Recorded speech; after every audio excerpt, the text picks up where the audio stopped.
जी आए ਨੂੰ ਪਿਆਰੇ ਵਿਦਿਆਰਥੀਓ ਪੰਜਾਬ ਸਟੇਟ ਐਜੂਕੇਸ਼ਨ ਬੋਰਡ ਦੀ 9ਵੀਂ ਜਮਾਤ ਦੀ ਅੰਗਰੇਜ਼ੀ ਦੀ ਕਿਤਾਬ ਇੰਗਲਿਸ਼ ਮੇਨ ਕੋਰਸ ਬੁੱਕ ਉਸ ਦਾ lesson number 5 the Discovery of moon ਉਸ ਦੀ ਹੁਣ ਐਕਸਰਸਾਈਜ਼ ਸ਼ੁਰੂ ਕਰਨ ਜਾ ਰਹੇ ਹਾਂ ਤੇ ਪਹਿਲੀ ਐਕਸਰਸਾਈਜ਼ ਹੈ ਲੈਂਗੁਏਜ ਐਕਸਰਸਾਈਜ਼ਸ ਦਾ ਪਹਿਲਾ section questions answers comprehension questions. So answers ਤੁਹਾਡੇ ਲਈ ਤਿਆਰ ਕਰ ਦਿੱਤੇ ਗਏ ਨੇ, ਤੁਸੀਂ ਇਹਨਾਂ ਨੂੰ ਕਾਪੀ ਡਾਊਨ ਕਰ ਲਓ, ਪਰ ਬਾਅਦ ਚੋਂ ਇਹਨਾਂ ਨੂੰ ਰਿਵਾਈਜ਼ ਕਰਕੇ ਕੰਠ ਕਰਕੇ ਸਾਰੇ ਆਨਸਰਸ ਨੂੰ ਤੁਸੀਂ ਬਿਨਾਂ ਦੇਖੇ ਆਪ ਲਿਖਣ ਦਾ ਅਭਿਆਸ ਜ਼ਰੂਰ ਕਰਨਾ ਹੈ। ਤੇ ਇਸੇ ਚੈਨਲ ਦੇ ਉੱਤੇ 9th ਕਲਾਸ ਨਾਲ ਸੰਬੰਧਿਤ ਕੁਝ ਹੋਰ ਪਲੇਲਿਸਟਾਂ ਵੀ ਹਨ ਜਿਨ੍ਹਾਂ ਦਾ ਲਾਹਾ ਵੀ ਤੁਸੀਂ ਲੈ ਸਕਦੇ ਹੋ, ਜਿਵੇਂ ਕਿ 9th literature book, 9th supplementary English, ਦੂਜੀ ਹੈਗੀ ਹੈ 9th ਇੰਗਲਿਸ਼ ਗ੍ਰਾਮਰ, ਤੀਜੀ ਹੈਗੀ ਹੈ 9th ਸਾਇੰਸ, ਚੌਥੀ ਹੈਗੀ ਹੈ 9th ਮੈਥ ਨੋਟਸ ਤੇ ਪੰਜਵੀਂ ਹੈਗੀ ਹੈ 9th ਮੈਥ ਦੀ ਐਕਸਰਸਾਈਜ਼ ਸਾਰੀਆਂ ਕਿਤਾਬਾਂ ਦੀਆਂ, ਪੂਰੀ ਕਿਤਾਬ ਦੀ। ਸੋ ਤੁਸੀਂ ਮੈਥ ਸਾਇੰਸ ਦਾ ਲਾਹਾ ਵੀ ਲੈ ਸਕਦੇ ਹੋ। ਸੋ ਆਓ ਸ਼ੁਰੂ ਕਰੀਏ question answers. Answer the following questions in your own words, ਅਰਥਾਤ ਹੇਠ ਲਿਖੇ ਸਵਾਲਾਂ ਦੇ ਜਵਾਬ ਆਪਣੇ ਸ਼ਬਦਾਂ ਵਿੱਚ ਦਿਓ। ਸੋ ਪਹਿਲਾ ਕੁਐਸਚਨ ਹੈ ਨੇਮ ਦੀ 2 ਐਸਟਰੋਨੌਟਸ ਹੂ ਲੈਂਡਡ ਔਨ ਦੀ ਮੂਨ। ਬੜਾ ਸੌਖਾ ਸਵਾਲ ਹੈ। ਲੈਸਨ ਦੀ ਸ਼ੁਰੂਆਤ ਵਿੱਚ ਇਹਦਾ ਜਵਾਬ ਹੈਗਾ ਕਿ ਦੋ ਜਿਹੜੇ ਪੁਲਾੜ ਯਾਤਰੀ ਸੀਗੇ ਜਿਨ੍ਹਾਂ ਨੇ ਚੰਦ ਦੇ ਉੱਤੇ ਪੈਰ ਰੱਖਿਆ, ਉਹਨਾਂ ਦੇ ਨਾਂ ਦੱਸੋ। ਸੋ ਜਵਾਬ ਹੈ ਆਰਮਸਟਰੋਂਗ ਐਂਡ ਐਡਵਿਨ ਵਰ ਦੀ 2 ਐਸਟਰੋਨੌਟਸ ਹੂ ਲੈਂਡਡ ਔਨ ਦੀ ਮੂਨ, ਅਰਥਾਤ ਆਰਮਸਟਰੋਂਗ ਅਤੇ ਐਡਵਿਨ ਉਹ ਦੋ ਪੁਲਾੜ ਯਾਤਰੀ ਸਨ ਜਿਨ੍ਹਾਂ ਨੇ ਚੰਦ ਦੇ ਉੱਤੇ ਆਪਣਾ ਪੈਰ ਧਰਿਆ। ਠੀਕ ਹੈ। Question number 2, what was the name of there space craft.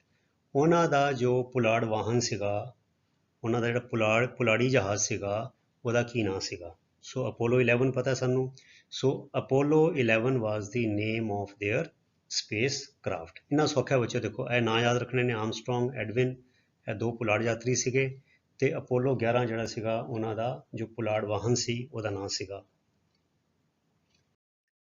So question number 3, which two countries had worked out program for the exploration of the moon।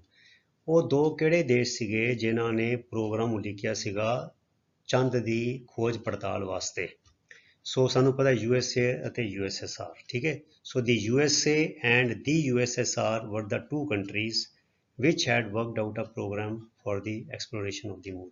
ਸੋ ਇੱਥੇ ਇਹ ਲਿਖ ਦੇਣਾ the USA and the USSR, the USA and the USSR ਕਰਕੇ were the two countries, ਠੀਕ ਹੈ ਨਾ, who had worked out, which had worked out program for the exploration of the moon। ਇਹ ਸਾਰਾ ਅੱਗੇ ਸਵਾਲ ਦੇ ਵਿੱਚੋਂ ਹੀ ਪੂਰੀ ਲਾਈਨ ਲਿਖ ਦੇਣੀ ਹੈ। Question number 4, how did the Soviet Union feel. ਹੁਣ ਦੇਖੋ ਡਿਡ ਹੈਗਾ, ਇਹਦਾ ਮਤਲਬ ਕੀ ਹੈ ਪਾਸਟ ਟੈਂਸ ਦੀ ਗੱਲ ਹੈਗੀ ਹੈ, ਇਹ ਯਾਦ ਰੱਖਣਾ ਹਮੇਸ਼ਾ। ਠੀਕ ਹੈ। ਤੇ ਡਿਡ ਦੇ ਨਾਲ ਹਮੇਸ਼ਾ ਫਸਟ ਫਾਰਮ ਆਉਂਦੀ ਹੈ, ਪਰ ਜਦੋਂ ਜਵਾਬ ਦਿੱਤਾ ਜਾਏਗਾ ਡਿਡ ਕਰਕੇ ਜਿਹੜੀ ਫਸਟ ਫਾਰਮ ਹੈ ਫੀਲ ਹੈ ਉਹ ਫੈਲਟ ਹੋ ਜਾਏਗੀ, ਦੇਖੋ ਫੈਲਟ। ਠੀਕ ਹੈ। ਇਹ ਗੱਲਾਂ ਮੈਂ ਹਰ ਸਵਾਲ ਦੇ ਵਿੱਚ ਦੁਹਰਾਨਾ 8ਵੀਂ 9ਵੀਂ 10ਵੀਂ ਸਾਰੇ ਬੱਚਿਆਂ ਲਈ, ਕਿਉਂਕਿ ਇਹ ਗਲਤੀਆਂ ਆਮ ਦੇਖੀਆਂ ਜਾਂਦੀਆਂ ਨੇ। ਠੀਕ ਹੈ। So how did the Soviet Union feel about carrying on ਮੈਨੇ ਜਾਰੀ ਰੱਖਣਾ, ਕੰਟੀਨਿਊ ਕਰਨਾ, ਦਿਸ ਐਕਸਪਲੋਰੇਸ਼ਨ ਮਤਲਬ ਕੰਮ ਹੋ ਗਿਆ, ਇੱਕ ਵਾਰ ਜਾਏ, ਉਹਨਾਂ ਨੇ ਆਪਣੇ ਸਪੇਸ ਕ੍ਰਾਫਟ ਦਿੱਤੇ ਰਸ਼ੀਆ ਨੇ ਤੇ ਅਮਰੀਕਾ ਨੇ ਆਪਣੇ ਐਸਟਰੋਨੌਟ ਦਿੱਤੇ, ਸਾਂਝਾ ਪ੍ਰੋਗਰਾਮ ਸੀ।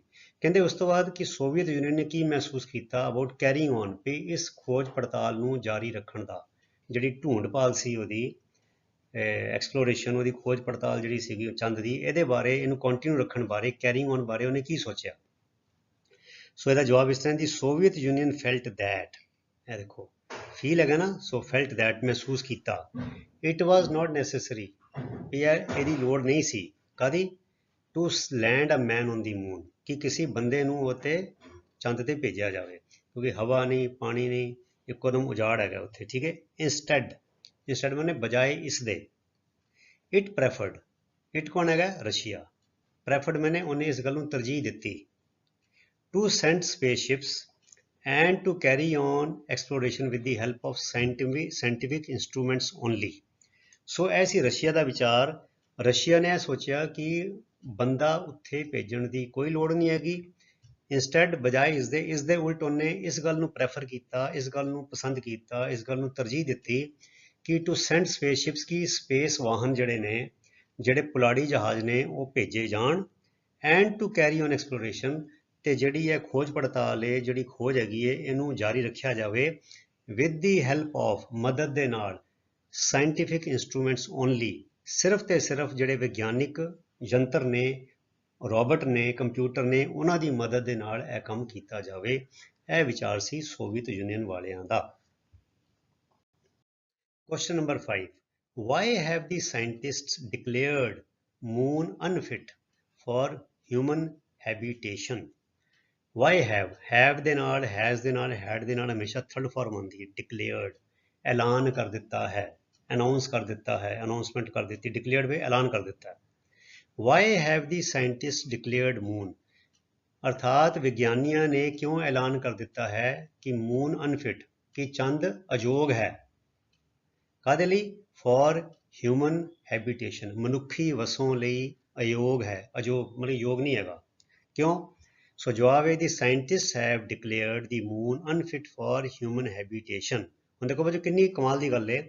ਇਹ ਸਵਾਲ, ਇਹ ਦੇਖੋ ਜਵਾਬ ਜਿਹੜਾ ਨਾ ਇਹ ਇੱਥੋਂ ਸ਼ੁਰੂ ਕੀਤਾ ਮੈਂ। ਦੀ ਸਾਇੰਟਿਸਟ ਹੈਵ ਹੈ ਨਾ, ਤੇ ਹੈਵ ਡਿਕਲੇਅਰਡ ਕਰ ਦਿੱਤਾ, have declared moon unfit for human habitation. So ਇੱਥੇ ਤੱਕ ਤੇ ਬੱਚਿਓ ਸਾਰਾ ਤੁਹਾਡਾ ਇਹ ਸਵਾਲ ਦੇ ਵਿੱਚੋਂ ਜਵਾਬ ਲੈ ਲਿਆ। ਹੁਣ ਵਾਈ ਦੀ ਥਾਂ ਜਿੱਥੇ ਵਾਈ ਫਿਰ ਉੱਥੇ ਕਰਕੇ ਬਿਕੋਜ਼, ਕਿਉਂਕਿ ਆਫ ਦੀ ਐਬਸੈਂਸ, ਐਬਸੈਂਸ ਮੈਨੇ ਗੈਰ ਹਾਜ਼ਰੀ। ਕਾਹਦੀ ਗੈਰ ਹਾਜ਼ਰੀ? ਆਫ ਏਅਰ, ਹਵਾ ਦੀ, ਐਂਡ ਵਾਟਰ, ਪਾਣੀ ਦੀ, ਔਨ ਇਟ, ਉਹਦੇ ਉੱਤੇ, ਚੰਦ ਦੇ ਉੱਤੇ। ਮਤਲਬ ਕਿ ਵਿਗਿਆਨੀਆਂ ਨੇ ਕਿਉਂ ਕਿਹਾ ਕਿ ਚੰਦ ਦੇ ਉੱਤੇ ਜਿਹੜੀ ਮਨੁੱਖੀ ਵਸੋਂ ਹੈ ਉਹ ਨਹੀਂ ਮੁਮਕਿਨ ਹੈਗੀ।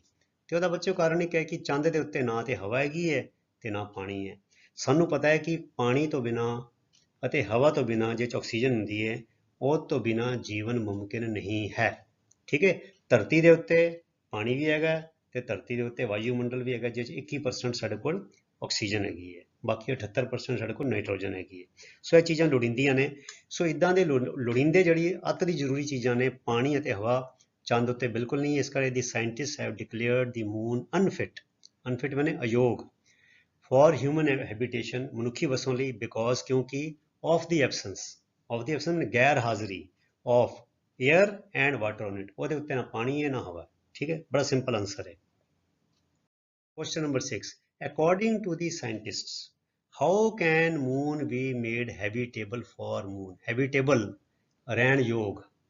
ਠੀਕ ਹੈ।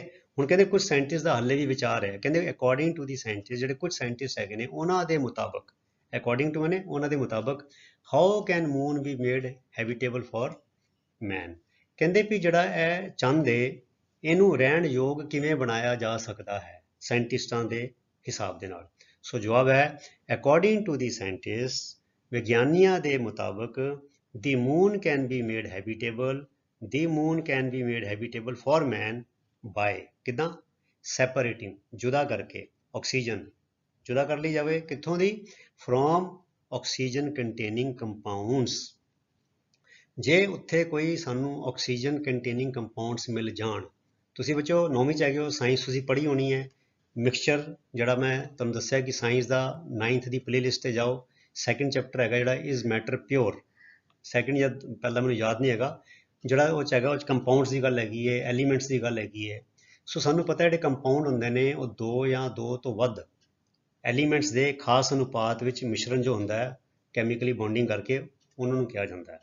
ਹੁਣ ਜਿੱਦਾਂ ਕਾਰਬਨ ਡਾਈਆਕਸਾਈਡ, ਕਾਰਬਨ ਵੀ ਹੈਗਾ, ਆਕਸੀਜਨ ਵੀ ਹੈਗੀ। ਕੈਲਸ਼ੀਅਮ ਕਾਰਬੋਨੇਟ, ਉਹ 'ਚ ਕੈਲਸ਼ੀਅਮ ਵੀ ਹੈਗਾ, ਕਾਰਬਨ ਵੀ ਹੈਗਾ, ਆਕਸੀਜਨ ਵੀ ਹੈਗਾ। ਨਾਈਟ੍ਰੋਜਨ ਡਾਈਆਕਸਾਈਡ, ਉਹ 'ਚ ਨਾਈਟ੍ਰੋਜਨ ਵੀ, ਆਕਸੀਜਨ ਵੀ ਹੈਗੀ।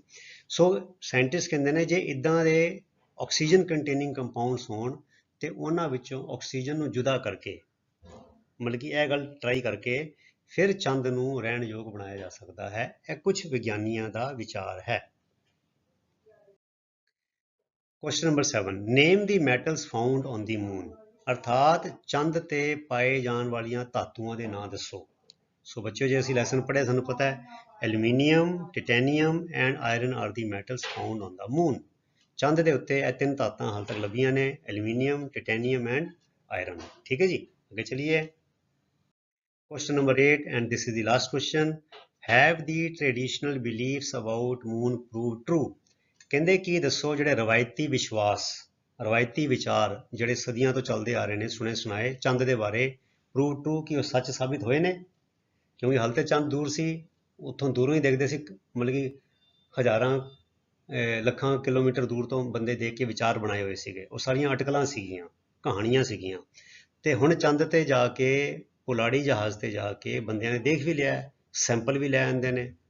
ਅੱਜ ਕੱਲ੍ਹ ਤੇ ਸੈਟੇਲਾਈਟ ਰਾਹੀਂ ਫੋਟੋਆਂ ਵੀ ਆ ਜਾਂਦੀਆਂ, ਹੋਰ ਬੜੀ ਚੀਜ਼ਾਂ ਆ ਜਾਂਦੀਆਂ, ਜੰਤਰ ਭੇਜ ਦਿੱਤੇ, ਉਹ ਸਾਰੀ ਆਬਜ਼ਰਵੇਸ਼ਨ ਭੇਜਦੇ ਨੇ। ਸੋ ਜਵਾਬ ਹੈ ਨੋ, ਨਹੀਂ। The traditional beliefs about the moon have been proved wrong. ਜਿਹੜੇ ਰਵਾਇਤੀ ਵਿਚਾਰ ਚੰਦ ਬਾਰੇ ਬਣੇ ਹੋਏ ਸੀ ਉਹ ਸਾਰੇ ਗਲਤ ਸਾਬਿਤ ਹੋਏ ਹਨ। ਕਿੱਦਾਂ? ਦੀ ਰਿਸਰਚ ਬੇਸਡ ਇਨਫੋਰਮੇਸ਼ਨ, ਅਰਥਾਤ ਖੋਜ ਤੇ ਆਧਾਰਿਤ।